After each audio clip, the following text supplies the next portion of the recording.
We use whole numbers to count objects around us. 8 apples in a basket, 5 fingers on my hand, 24 crayons in a box. We use whole numbers to count whole objects. But to measure the world around us, things like time, distance, weight, volume, we use a different kind of number. Numbers that lie at specific points on or in between the whole numbers. For example, if I want to express a distance that's greater than 1 mile, but less than 2 miles, or a weight of an apple greater than 50 grams, but less than 51 grams, we use decimals to express these types of numbers. So if I look at my number line, for example, in between the whole numbers 1, 2, 3, 4, and 5, so my whole numbers on the number line, the numbers that lie in between these whole numbers are expressed using decimals. So for example, the number 1.5 is going to lie in between 1 and 2. Or the number 3.62 lies in between my 3 and my 4. With decimals, the space between two whole numbers is divided into tenths. So let's start by looking between our two whole numbers, 2 and 3. We can take the space in between these two whole numbers and divide them into 10 evenly divided spaces. So 1, 2, 3, 4, 5, 6, 7, 8, 9, 10. I've now got the space between my 2 and 3 divided into tenths.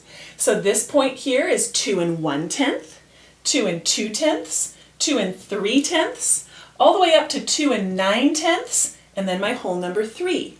So let's take a look at this specific point right here, 3 spaces to the right of 2. This point right here on my number line would be 2 and 3/10. If I'm going to write this now as a decimal, I write it like this. I put my whole number first, so my 2, then my decimal point, and then I simply write the number 3, 2.3. This position to the first place to the right of my decimal point represents my tenths place.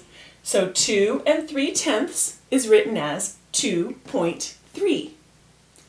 To find the numbers in between the tenths, I can again divide this space between 2 of my tenths into 10 more evenly divided spaces. So let's zoom in here between our 2.3 and our 2.4. And we're going to look at what happens when we divide that space into 10 more evenly divided spaces.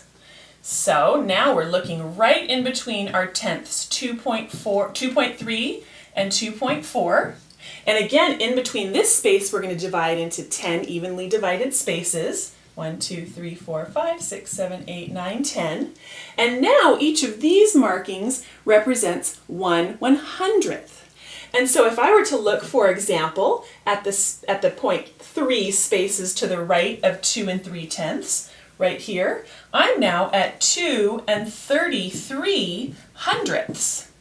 And to write that as a decimal, I would write 2, so I still keep my whole number here, and then I put my decimal point, and then to the right of the decimal, I put my 3, for my 2.3 that we talked about already, and then the next space here is the hundredths place. So I'm going to do another 3, and 2 and 33/100ths then can be written as a decimal 2.33.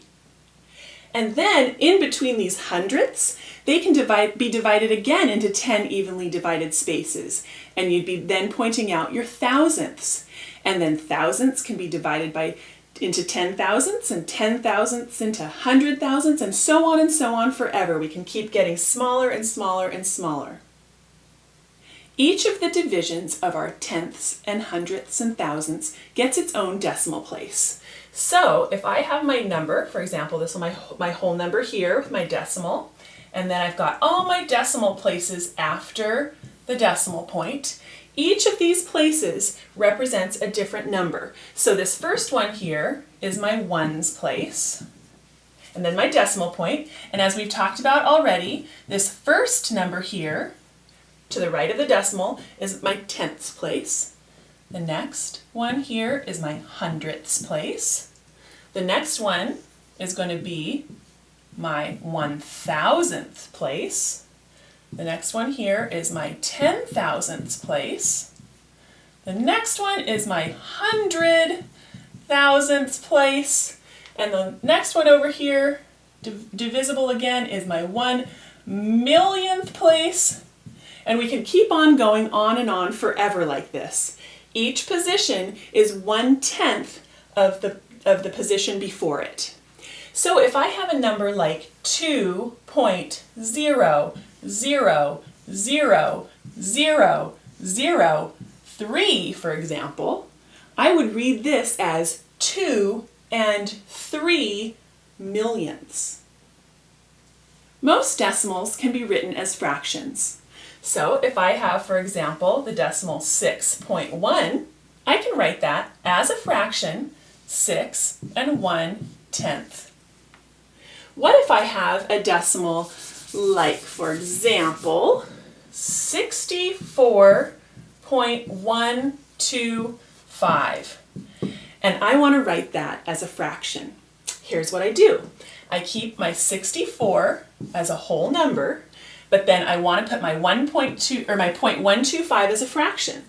So what I do is I go over to my last decimal point, or I go over to the last number of my decimal, and I count over to see what position my last number is in. My 1 is in the 10th place, my 2 is in the 100ths place, and my 5 is in the 1,000ths place. And that will be the denominator of my fraction.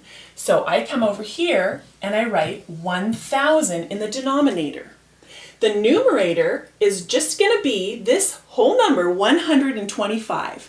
So all the numbers to the right of the decimal point become my numerator.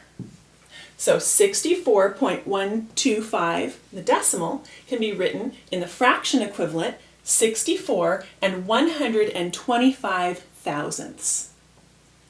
Decimals allow us to accurately measure the world around us. The distance to the school may be 5.6 miles. A bottle may hold 12.2 ounces of water.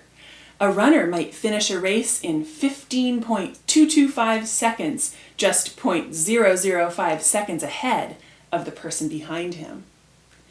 In the United States, a dollar can be divided into 100 pennies or 100 cents.